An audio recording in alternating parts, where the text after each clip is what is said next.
Hello and welcome. And today I thought I'd share with you 10 tips for saving money on sewing. So sewing can be expensive, but there are lots of ways that we can keep the cost down and make it a more cost-effective hobby, and also a way for saving money on our clothing and repairs and so on. And also children's clothing, which can get quite damaged, or you might need to pass on to other children. So it's really useful if you can save items and make the most of them. So before I begin, that's not to say that people shouldn't spend money on beautiful fabric and patterns that they love. Now, when you've got the money to do this, this is a really fun way to spend your money and enjoy your hobby. So go ahead and do that when you've got the money to spare. But not everybody has a big budget to spend on sewing. So that's why I want to share these tips with you today. So tip number 1 is deconstruct everything. So anything that comes your way that is no longer of use to you, that you have outgrown, that you may be thinking of passing on to the charity shop, but it may have a little hole in it, it may have a broken zip, but it may have useful buttons, it may have sizable pieces of fabric that you can use in something else. Take it apart. If it has got a zip in it that's in good working order, but the garment's no good, then take out the zip. So zips, buttons, cuffs, any useful pieces of fabric. So you may have a large gathered skirt that's a bit outdated, but there is quite a lot of fabric in a gathered skirt. Cut off the waistband, store it away for later. You never know when that might come in useful. And when you've done this, keep everything where you know it's going to be for future use. So I've got a tin here. So before everybody thinks this is an expensive origami tin, because it does look a bit like that, it is one that I found in a charity shop for £1 and I love it. And it's got all my zips in. So some of them are new, but quite a lot of them still look like this. So as you can see, that's still got some fabric on the back. I've got a few like that. This one has. And so has this small one here. Now, the reason I've stored them away like that is because sometimes when you're getting rid of items or you're deconstructing them, you may not have time to sit and unpick every zip. You may not have time to sit and unpick every button. So what you can do is just cut round them, cut round the zip, pop them away in a box or a bag or a tin, and then later, when you've got that project that requires that size zip, you can do the unpicking then, because that's when you need it. So you can save time, you can make sure you save all those bits without worrying about the time cost there and then. So tip number 1, deconstruct everything and save all those bits of fabric. So tip number 2 is to be your own teacher. So if you have a garment that you love, that has fitted you well over the years, but it's starting to look worn, and the fabric may be no longer in style, but you love the garment and you love the fit, well then you need to take that garment and take it apart. So deconstruct this. This is going to be your first pattern. You know it fits you well, you know you like the style. As you do this, label each piece as you take it apart. So make a note on each seam, make a note on the hem, make a note on any tricky details that might be around the collar or on the cuffs if it has them. When you've done this and you have all your pieces, trace it off onto paper. It doesn't need to be fancy paper. You can use baking paper, you can use newspaper, you can use magazines taped together. Write your markings on each of these pieces, so which seam goes where. So one way you could do this is you could number them. As you were taking it apart, you could number them and then write this on your paper pattern. Here you have your first pattern. Now that you've taken this garment apart, you know exactly how it goes together. So write yourself a clear set of instructions, much better than confusing instructions on a shop bought pattern. When you've done this, fold it all up, make yourself a neat little envelope with just plain paper, label it and draw yourself a diagram on the front. There you have it, your first pattern. Alternatively, you could take a photograph of yourself and you could print it out. Now this one I've done is from a magazine, but this is how I store some of mine. Tip number 3 is to use your library for sewing books. So there are lots of sewing books already in the library system. So go to your library, check out what they have. If they don't have what you want there, you can go and order it. So anywhere in your district, they will bring library books to your library for you to order. What you can also do is sometimes the libraries have a pot of money and they're not quite sure what to order with that money. So on one occasion there was a sewing book that I wanted. I went to the counter and they said they didn't have it in the system, but they told me about this and they said would I like them to purchase it. So that's what they did, and then I got myself first in the queue, and as soon as it came in I got to borrow that new book. Now that new book was the Tilly and the Buttons stretch sewing book, and that has been fabulous, and I have made loads of patterns out of that book.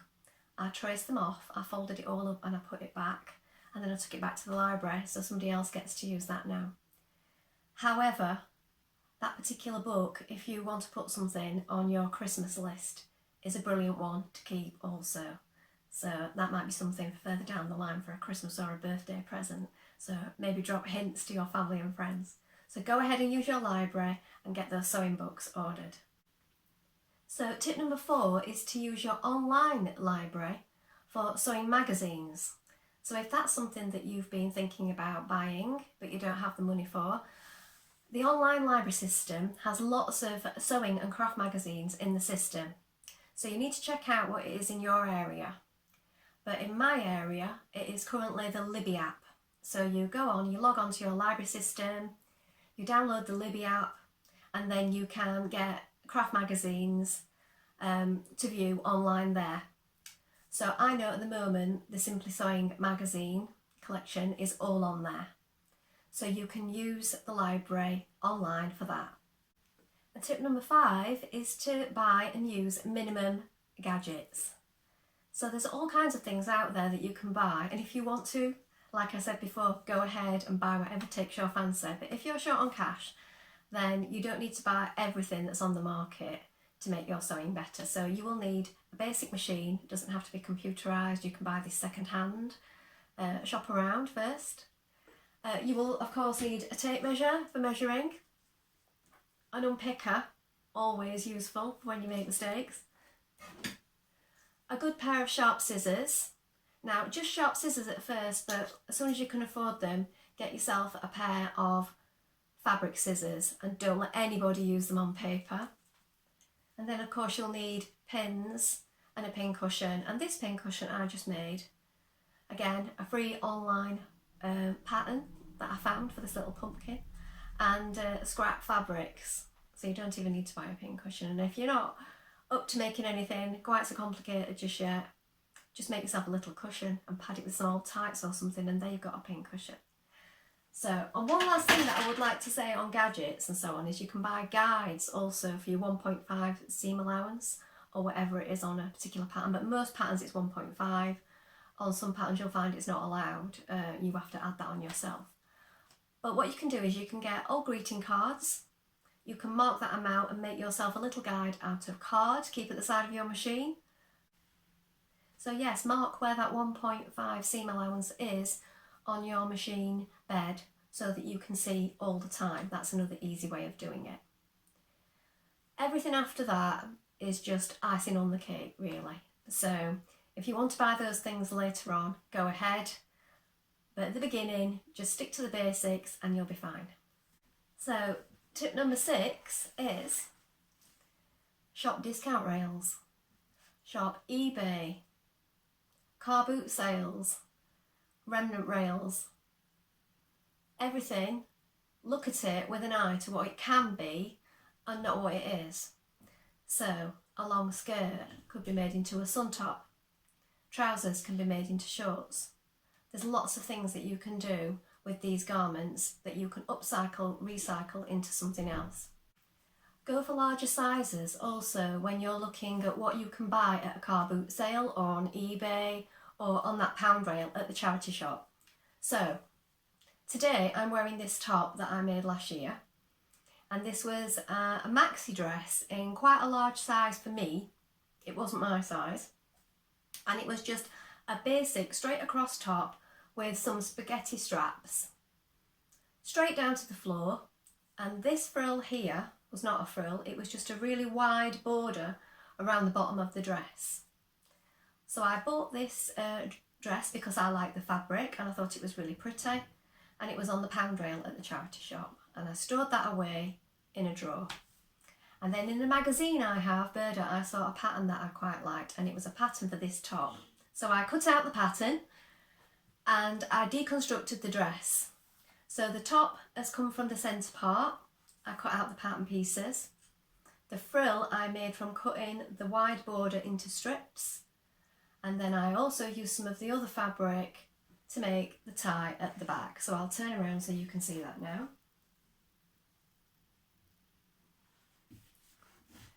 So the top is completely different to what it was when it was a dress. So I had to take it completely apart and cut out the pattern pieces, but I had plenty of fabric because it was in a larger size. So keep your eye out, think about what things can be. Store the nice fabrics away until an idea takes your fancy. So tip number 7 is accept donations from family and friends. And when I say donations, I don't mean money. So people will often pass things on to you when they know that you sew.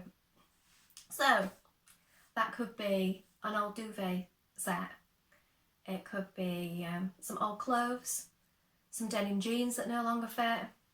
These things might not seem like they've got much value in them at first glance, but please be aware there's lots of good fabric there that you can use, and it's a great place to practice your skills. So even if it's not something that you think you might wear right now, take that fabric and use it to practice a little skill on that you're not quite sure of.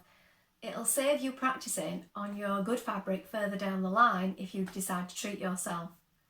So accept all donations, and even if you don't make anything with it, but you can make scrubbies, you can make soft toys, you can make handbags, you can use fabric for lining for handbags, all kinds of things once you get going. But even if you don't, just look at it as free fabric to practice on. Tip number 8 is to seek out free patterns. So there are loads of free patterns out there just waiting for you to try them. But if you followed step number 2, or tip number 2, you already have your first free pattern that you made yourself. So go online and have a look. There are loads out there. Now, a few that I can think of are, if you go on the website's Mood Fabrics, they've got lots of free patterns. Peppermint magazine, they have lots of free ones. Sew magazine, they have loads of free downloadable ones online. And the Victoria and Albert Museum have a few good ones on there too. Now, I made the Georgie dress from the Victoria and Albert website earlier this year, and it came out gorgeous and it was a really good fit, and I know they've got another one on there as well. So they've got the Georgie dress, and they've got another Mary Quant one on there as well. So go and have a look at those, and I will put a link to each of those in the description below if you want to check those out. But there's just loads on there, so seek those out. So tip number 9 is make your own bias binding. So bias binding is often used on all kinds of projects. So often around the neckline and shoulders of dresses, you'll use bias binding to finish it off, to finish that seam. You sometimes use it on the inside of bags, aprons, all kinds of things. It can also be really pretty for adding detail, but you can make your own. So you just cut strips of fabric on the bias. So on the bias, it means it has to be cut on the diagonal because that's where the stretch is. And then you stitch those pieces together, you fold them over, and you give it a good press. Look online because there's lots of tutorials on how to do that as well. I'm sure you'll find some here on YouTube as well. I might do one at a later date. But there are gadgets that you can buy. Now, I've been making it without for years and years. You don't need to buy all the gadgets, as I said before.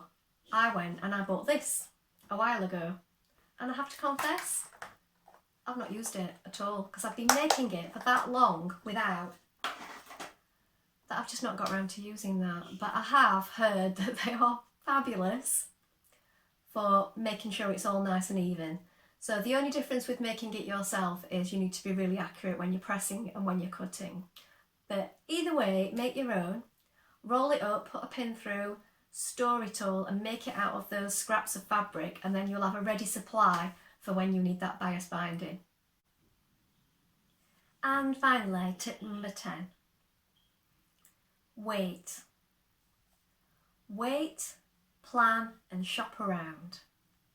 What can you use? What can you reuse?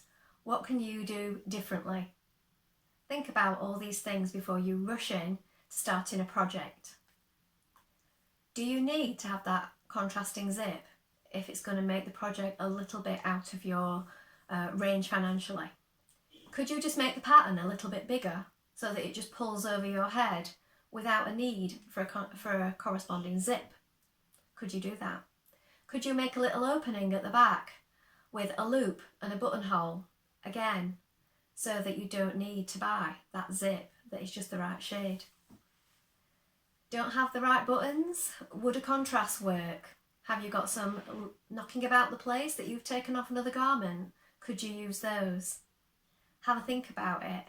If you want it more fitted, could you make a belt with some fabric that you have left to draw it all in? If you think about these things and have a good brainstorm before you start a project and jot down all your ideas, you may find that you'll come out with something more unique and more fabulous than you originally thought. Well, I hope that was useful and has given you something to think about and some tips to try. Please like and subscribe, and I'll hope to come back soon with some more ideas for you. Also, you might want to have a look at my Etsy shop. So it's Green Lady Co on Etsy, and on there I sell a range of unique handmade bags. Many of them use recycled materials, some completely recycled, others with a range of used and new materials, and they are all vegan. I'm going to show a couple of those to you now, and also you'll see how I use some of my fabrics in my various projects. So, this first one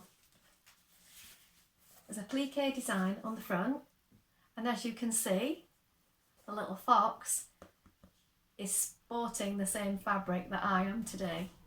So this is one of the ways that I use up some of my little pieces of fabric in a plique and on my designs on my bags. So here we are. This is faux leather, so completely vegan friendly. It has an adjustable strap, and these D-rings are all recycled too, and it's fully lined with a pocket. So this one is faux leather. We have another one here, this one with squirrels, and this jacket was a charity shop find, so that's more of a wintry fabric. This is new cotton. Again, the bag is fully lined with an internal pocket. And this bag is completely made from recycled materials. So again, an adjustable strap, recycled denim and cottons, and inside the lining, if you watch my previous video, you'll recognise some of my dress fabric in that one. So as I said, they're all available at Green Lady Co on Etsy, and I will link that below. Please go and have a look. Like I said, like and subscribe, and thank you so much for watching.